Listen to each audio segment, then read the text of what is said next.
Hello everyone and welcome back to Agent Nagash, which is a channel dedicated to Age of Sigmar, and in this video we're going to be returning to the Gloomspite Gitz and we are going to be looking at the Aleguzzler Gargant. Now this is a fascinating model and it's got fascinating rules. Are they the most competitive? Maybe not. However, they are a joy to play with and really are quite fun to interact with, regarding if you are controlling it or it is your opponent. And this is a whole video just for the Aleguzzler Gargant, which, if you don't know what that is, guys, it's just the giant, basically. They just couldn't copyright the giant name, of course. Couldn't trademark it. But that's just because this video, specifically for that, is mainly because he doesn't really fit into any other video. I could have done it with the trolls, but not really. So, be a nice quick video for him. Okay, so the Aleguzzler Gargant, he is a single model. He's a behemoth, and he's going to cost you 160 points. So, firstly, a monster that is going to cost you 160 points. That is not a lot of points at all. So let's see what this guy does, because at that sort of price point for a monster, you're not really looking at like justifying its cost of saying, oh, what can it do? You're sort of looking at it and go, right, okay, what is this guy missing? So let's see what we've got. So it says description: an Aleguzzler Gargant is a single model armed with an headbutt, massive club, and mighty kick. So I'm liking this already. Right, it's wheel stats, so it has a movement or dash like most monsters, so it's got a movement of 8 and it will get weaker as time goes on. So it has actually got the same movement as the Arachnoid spiders, which we'll get to in the spider video. Okay, it's got a save of 5+, a bravery 6 and 12 wounds. Save of 5+, not good, but this thing's only costing you 160 points, so could be worse. Believe me, it could be worse. Bravery 6, again, not fantastic, however, so many things in this army with lesser bravery than that. So, yep, not complaining. And 12 wounds, yep, it's good that he's got 12 wounds and not 10. I know it's behemoth, and there's not really many behemoths that have less than 12 wounds. However, this guy's only cost you 160 points. Anything is good. That sort of point for a monster, I mean. So, okay, so his wheel stats aren't the best, but let's see what his weapons are like. And he's got 3, and they're all melee weapons. So the first one is Headbutt. And that is not headbutt spelt with an H, that is actually headbutt spelt with a E to start with. Okay, so it's got a 1-inch range, 1 attack, force hit, freeze wound, -3 rend, and then damage is a star symbol. So it will get weaker, but it starts off as D6 damage. So let me just get this straight to you.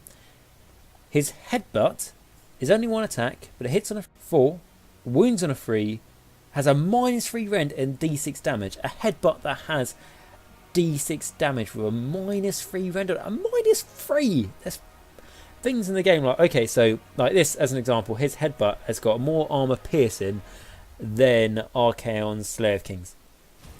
Just throwing it out there as an example. But okay, so that's hilarious. Going on to its next one, so it's got a massive club, which is a 3-inch range. Its attacks is a star. It means it will get weaker, but it does start with D6 attacks. It's got a 3 to hit, 3 to wound, -1 rend, and 1 damage. So only 1 damage. However, you're getting rend to it, and it starts with its 3d6 attacks, which could go, well, minimum 3, and then it could go up to 18. So, you know, it's pretty. What's the average on 3 dice? Isn't it? Is it 11? I believe. I think the average on the good average on 3 dice is. So even look at it like that, it's still a good attack. Okay, and then going on to the mighty kick. So 2-inch range, 1 attack, 3 to hit. Freeze wound, -2 rend, D3 damage. A -2 rend for armor piercing again for a kick. Archaon Slayer of Kings is only -1 rend. I know, I keep repeating it, but I think that does hurt to me, knowing that's only -1, and it hurts a lot of other people, and we will be talking that in great depth when we eventually get to Archaon. However, in this video for the Aleguzzler Gargant, its attacks aren't bad, is it? It's got a headbutt that does -3 rend. Again, I'll repeat that, -3 rend. D6 damage to it, and then it's got a massive club, which is only 1 damage, but it's got -1 rend to it, good to hit into wound characteristics, and a lot of attacks. And then the mighty kick's got -2 rend and D3 damage. So I think a good thing to take away from the attacks of this guy, the Aleguzzler Gargant, it's the hit into wound characteristics are all really good. There's no like 5s or something because this thing's so clumsy at trying to hit things and all that. No, they are all really good. Like the worst to hit is a 4. To wound, they're all 3+. So that is definitely good. Right, okay, and then we go on to the abilities, which makes this even more fun. So The first one is a Drunken Stagger. So if a charge roll for this model is a double, this model cannot make a charge move that phase. In addition, players must roll off.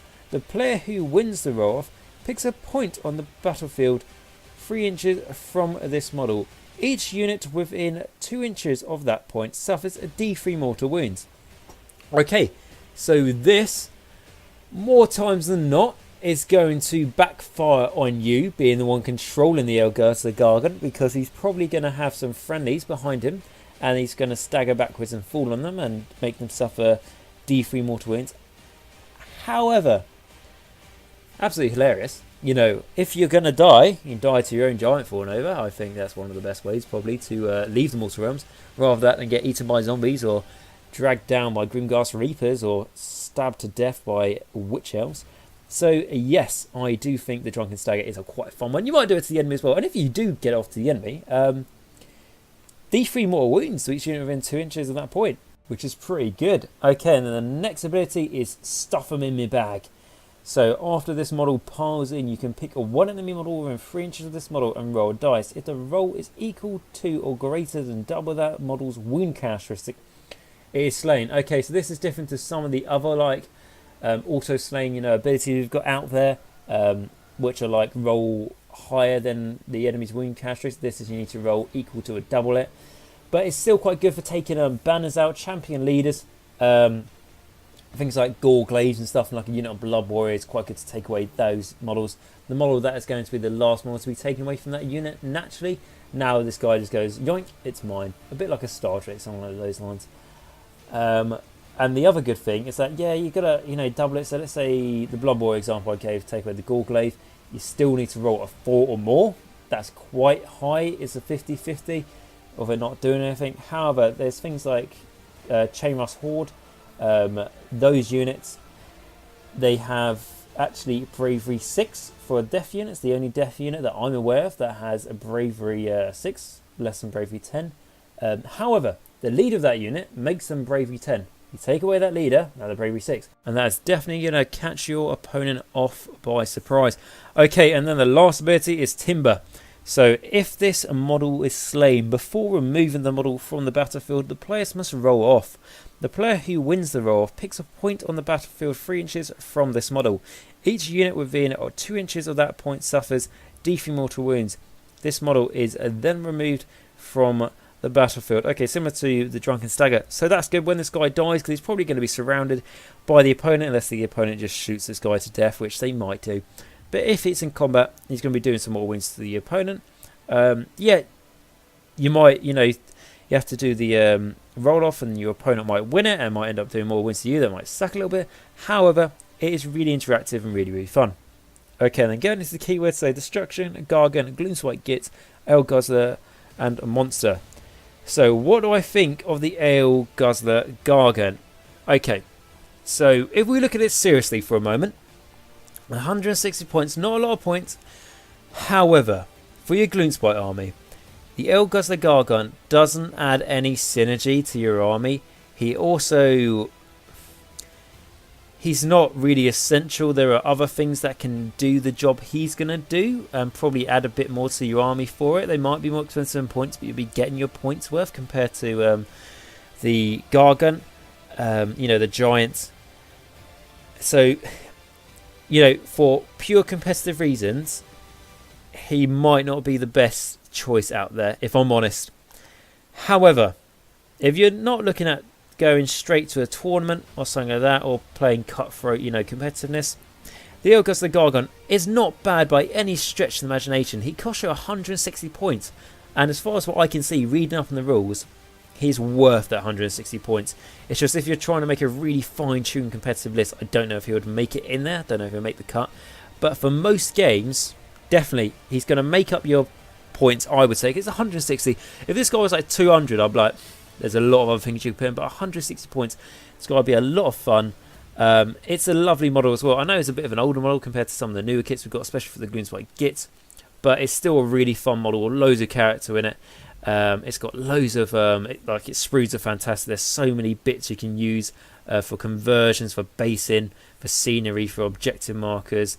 It's got famously that little guy in it who's running away, that are in all the Stormcast comics and stuff. So he is a really, really nice kit. First of all, you get loads of good stuff with it, but also it's just a load of fun to use on the table. And he's not like I say, obviously this guy is not a Death Star unit or anything like that. He's not just going to kill anything he comes across. That's not him. It's not really his style, if I'm honest. It's not his life choice. However, it's going to be a lot more fun for your opponent. It's not just going. There's so many monsters these days where that can just wipe things out. For example, today I had a game where I took my new Hedonites of Sinesh army. It was 1500 points. Got 2 Keeper of Secrets in it, name character and the normal Keeper of Secrets.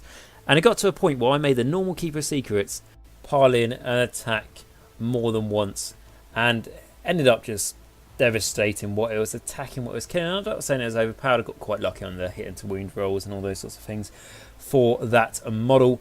However, that wasn't really fun for the opponent, I don't think. I don't think he enjoyed that. So something like this, it's a lot more funner, especially if you you roll to do your headbutt, or your edbutt as it's called. You get a 4, you get a 3, -3 rend, and d6 damage. But it's the bit when you go to wound, roll 3, I've got a 3, okay, that's fine. And then your opponent goes, is there any rend? And you go -3, and they go, what? And you go, yep, that's it. My headbutt has a -3 rend. Take that Archaon, because in this situation you're actually attacking Archaon, and with a -3 rend, I believe Archaon will have a 6 up save, I want to say. And then let's say Archaon fails it because of the rend, and you've done d6 damage to him. In a lovely world. See all these little fun, humorous sort of situation that can appear with the giant. Him falling over. He's got an ability called a Drunken. Alright, so the 3 abilities he has is called Drunken Stagger. The next one's called Stuff 'em in me bag.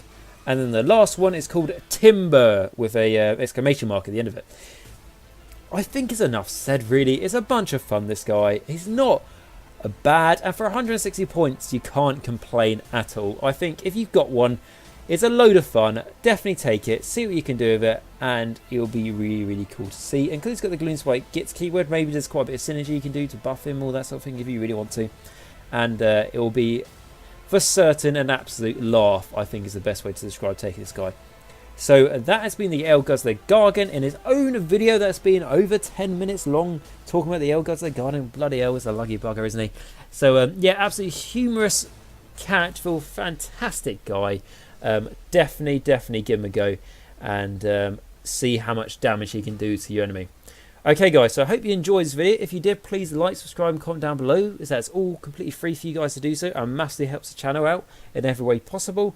If you'd like to support the channel a step further, I have now got a Patreon account, and this is a way for me to get a good source of income for the channel, which is really, really good for me, basically being able to help towards getting new battle tomes, getting like a mic or a better microphone than I've got, or a camera, something like that. And also just really helps me able to justify the time I put into the channel, and really does help to support the content you guys all watch. So if you'd like to check that out, that'd be great. I'd also, on this note, like to thank my 4 patrons who are tier 2, so that's the vampire tier, and these are people who donate at least $5 a month to me, and this is going to be to Max, Kyle, Simon and Martin. So again guys, thank you very much for your donation. It's all going very much towards those things I've already mentioned. And thank you guys, and it really does help towards me being able to provide everyone else with the content. And if you can't support me on Patreon, that's absolutely fine. I'm just really glad you came in and checked out this video. And remember guys, until next time, Nagash is all, and all is one in Nagash.